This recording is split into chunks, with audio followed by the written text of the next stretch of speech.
আসসালামু আলাইকুম। সবাই কেমন আছেন? আলহামদুলিল্লাহ আমি ভালো আছি এই কারণে দেখেন আমার ঢ্যাঁড়স গাছে কি কালারের ঢ্যাঁড়স ধরেছে। আমি লাগিয়েছিলাম কিন্তু আপনাদেরকে দেখাই নাই। লাল কালারের ঢ্যাঁড়স, একদমই আনকমন, দেখে মনটাই ভালো হয়ে গেল। একদমই নতুন আমার কাছে এটা। এখন আমি ঢ্যাঁড়সটা কেটে নিচ্ছি, কারণ এটা আর বাড়তি হয়ে গেছে মনে হচ্ছে। না না না, ঠিকই আছে, কিন্তু এটা আর বেশি দিন রাখা যাবে না, তাহলে খেতেই পারবো না। দুইটা বড় হয়ে গেছে, দুইটাই আমি তুলে নিচ্ছি। এই যে দেখো কি সুন্দর ঢ্যাঁড়সটা। আর এই যে এই কালো বেগুনটা আমি তুলে নিচ্ছি, কেমন যেন একটু হয়ে গেছে, তাই আমি এটা তুলে ফেললাম। আর এই যে দেখো সাদা ঢ্যাঁড়সের গাছে ফুল এসেছে, মাশাআল্লাহ। খুব তাড়াতাড়ি হয়ে যায় না ঢ্যাঁড়সটা?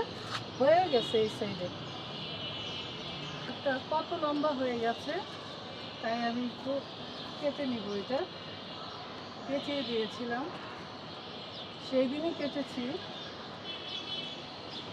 এটা কেটে নিচ্ছি,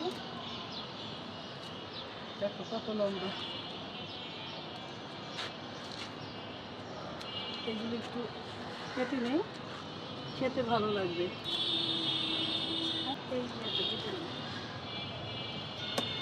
দেখো জলপাই গাছের পাতাগুলো পোকা খেয়ে ফেলেছে, কচি কচি পাতাগুলো। এখন কি করব? হ্যাঁ, কেটে দাও। একটু ছেড়ে দিই, কচি পাতাগুলো যে দিয়ে খেয়েছে ছেটে ছেটে দিই, দেখি কি হয়। মাশাআল্লাহ, ছাদে উঠলে খুবই ভালো লাগে। এই যে আমার কলমি শাক আবারও বড় হয়ে গেছে। বিলাতি ধনিয়া পাতা, পুদিনা পাতা। ছাদে অনেকক্ষণ থাকা হলো, আর আজকে কি রান্না করব চলেন দেখি। ছাদ বাগানের পুঁই শাক দিয়ে ইলিশ মাছের মাথা দিয়ে রান্না করব, আর আলুর ভর্তাও করছি, ছেলের পছন্দের। আমি পেঁয়াজটা ভেজে তারপর আলুটা এইভাবে ভর্তা করি, এটা ও খুবই পছন্দ করে। ভাতও হয়ে গেছে, এই তো হয়ে গেল আলুর ভর্তা। এখন পুঁই শাকটা একটু ভিজিয়ে রাখবো কিছুক্ষণ।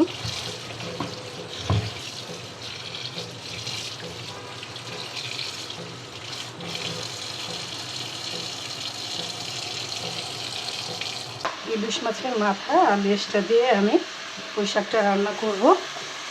মশলাটা কষিয়ে নিচ্ছি। এখন ইলিশ মাছের মাথাটা আর লেজটা দিয়ে দিলাম, দিয়ে দিচ্ছি কাঁচামরিচ, অল্প করে একটু পানি দিয়ে দিচ্ছি।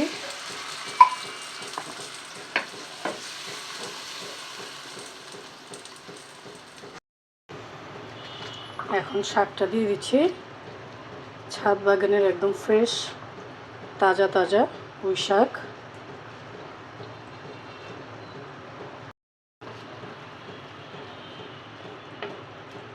এই পুঁই শাকের এই ডাঁটাগুলো খেতে এত টেস্ট লাগে। এখন ঢেকে দিচ্ছি। বুটের ডাল দিয়ে মুরগির মাংস খেতে কিন্তু দারুণ লাগে, আর আমার ছেলে খুবই পছন্দ করে, তাই আজকে রান্না করা। এই বুটের ডালের তরকারি দিয়ে রুটি খেতেও কিন্তু দারুণ লাগে। দেখি কি অবস্থা। আমি বুটের ডালটা আগেই সিদ্ধ করে নিয়েছিলাম, তাই বেশিক্ষণ লাগবে না। এই তো হয়ে গেছে। তরকারিটা এমনই মাখা মাখা থাকবে। এখন উপরে জিরে ফাঁকি দিয়ে দিচ্ছি, ঢেকে দিচ্ছি। দেখি তরকারিটার কি অবস্থা। এই তো হয়ে গেছে। ছাদ বাগানে পুঁইশাকের তরকারি, ইলিশ মাছের মাথা দিয়ে আর লেজ দিয়ে রান্না করলাম। মুরগি দিয়ে বুটের ডাল রান্না করেছি আর আলুর ভর্তা করলাম। গরম গরম ভাতের সাথে খেতে কিন্তু দারুণ লাগবে। সবাই ভালো থাকবেন, সুস্থ থাকবেন, আবারও দেখা হবে। আল্লাহ হাফেজ।